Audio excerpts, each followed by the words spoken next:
السلام علیکم ناظرین، پارٹ 3 میں خوش آمدید۔ ایپیسوڈ کی شروعات میں ہم دیکھتے ہیں کائی قبیلے میں بیحان بے اپنے گھر والوں کے ساتھ موجود ہوتے ہیں۔ ساروجہ اپنی ماں سے کہتا ہے، ماں بابا نے شہزادے علاؤالدین اور عثمان صاحب کو بچایا۔ یہ سن کر ہزار خوش ہوتے ہوئے کہتی ہے، ماشاءاللہ میرے شوہر، قلعہ تو عثمان صاحب آپ کو ہی دیں گے۔ تو بیحان کہتا ہے، اگر کرا دین ہمارا ہو گیا تو میں صدران کے درمیان اعلی درجے کا ہوں گا، وہ میری بات مانیں گے۔ اب جب کہ میں نے قلعہ کما لیا ہے تو عثمان صاحب وہ مجھے ہی دیں گے۔ ہزال اس کے منہ میں اخروٹ ڈالتے ہوئے کہتی ہے، وہ دیں گے، جبکہ آپ موجود ہیں تو وہ کسی اور کو نہیں دے سکتے۔ بیحان سروجہ سے کہتا ہے، قلعہ تو عثمان صاحب مجھے دیں گے، لیکن سروجہ تم فاطمہ خاتون کو اپنا تحفہ دو۔ سروجہ کہتا ہے، میں دوں گا بابا، میں دوں گا، لیکن اگر وہ قبول نہیں کرتی تو؟ ہزال کہتی ہے، حضور اس کی بات تو سنیں، بیٹا سروجہ تم ایک خوبصورت اور بہادر آدمی ہو، یقیناً وہ قبول کرے گی۔ بیحان سروجہ کو خوشبو لگاتے ہوئے کہتا ہے، فاطمہ خاتون کو اپنا تحفہ دو، اس کے ساتھ اچھا وقت گزارو۔ تو سروجہ کہتا ہے، بابا انشاءاللہ ہم قلعہ اور فاطمہ خاتون دونوں کو لے لیں گے۔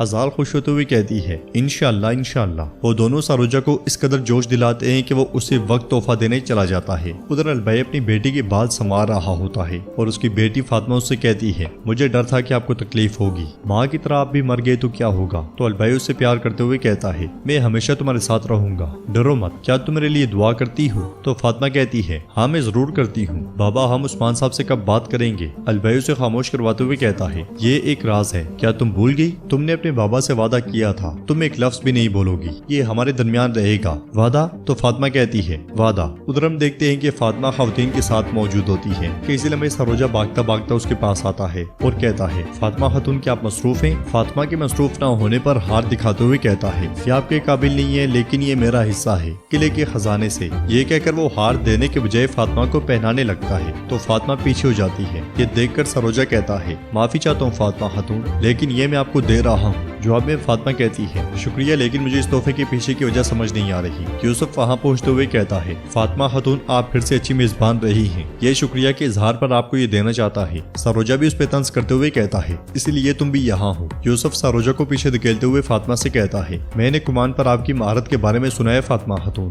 شاید یہ آپ کے قابل نہ ہو، لیکن جب میں نے اسے خزانے میں دیکھا تو میں نے سوچا اگر آپ کے علاوہ کسی اور کے پاس ہوگی تو ضائع ہو جائے گی، اگر آپ اسے قبول کرتی ہیں تو مجھے واقعی خوشی ہوگی۔ دونوں ایک دوسرے کو دھکیل کر پہلا تحفہ دینے کی کوشش کر رہے ہوتے ہیں۔ فاطمہ دونوں سے تحفہ لیتے ہوئے کہتی ہے، آپ نے کمان پر میری مہارت کے بارے میں سنا ہوگا، لیکن عثمان صاحب کی بیٹی ہر کسی سے تحائف نہیں لیتی، یہ کہتے ساتھ ہی وہ تحائف واپس دے دیتی ہے۔ وہ دونوں بہت پریشان ہو جاتے ہیں۔ پاس بیٹھی الجن بھی یہ سارا منظر دیکھ کر مسکرا دیتی ہے۔ بورسا میں لوکاس کمانڈر سے کہتا ہے، مسلمانوں کے مقدس امانتیں یہ ہمیں بے پناہ طاقت دیں گی، ہمیں اسے اچھے سے استعمال کرنا ہے۔ تو ایک کمانڈر کہتا ہے، طاقت ایک عظیم تحفہ ہے کماندار، آپ یہ کس کو دیں گے؟ جواباً لوکاس کہتا ہے، ایک بار جب عثمان اور کرا سے ایک دوسرے کے آمنے سامنے آ جائیں گے، وہ میرے راستے سے مٹا دیے جائیں گے۔ دوسرا کمانڈر کہتا ہے، چونکہ کراسے صاحب کا سمندروں پہ راج ہے، وہ زیادہ طاقتور ہے، دوسری طرف اس کی قوم روز بروز بڑھتی جا رہی ہے، ہر کوئی جانتا ہے کہ جنگ کے وقت عثمان کتنا باصلاحیت ہے۔ ہولوفیرا کے آنے پر لوکاس کمانڈر کو بھیج دیتا ہے اور ہولوفیرا سے کہتا ہے، پیاری ہولوفیرا، کیا تم دیکھ رہی ہو